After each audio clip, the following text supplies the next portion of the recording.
తిరుపతి కల్తీ నెయ్యి ఘటన అందరినీ కలిచివేసిందన్నారు హీరో సుమన్. కల్తీ నెయ్యి వాస్తవమైతే చాలా సీరియస్ గా తీసుకోవాలన్నారు. కల్తీకి బాధ్యులైన వారిపై కఠిన చర్యలు తీసుకోవాలని డిమాండ్ చేశారు. సస్పెండ్ తో సరిపెట్టకుండా కఠినంగా చర్యలు తీసుకోవాలన్నారు.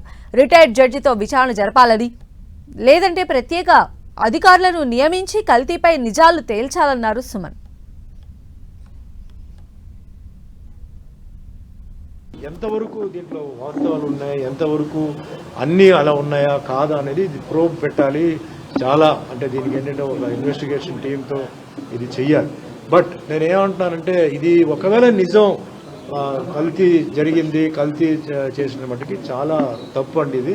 ఇది ఎవరైతే ఆ సమయంలో ఎవరైతే దీనికి సంబంధించిన వాళ్ళు అఫీషియల్స్ అందరూ ఉన్నారో వాళ్ళందరినీ ఖచ్చితంగా కఠినంగా శిక్షించాలి, వాళ్ళు సస్పెండ్ చేయాలి. ఎందుకంటే ప్రతి ఒక్కరూ దీంట్లో వాళ్ళు ఇన్వాల్వ్మెంట్ దీంట్లో ఉంటుంది.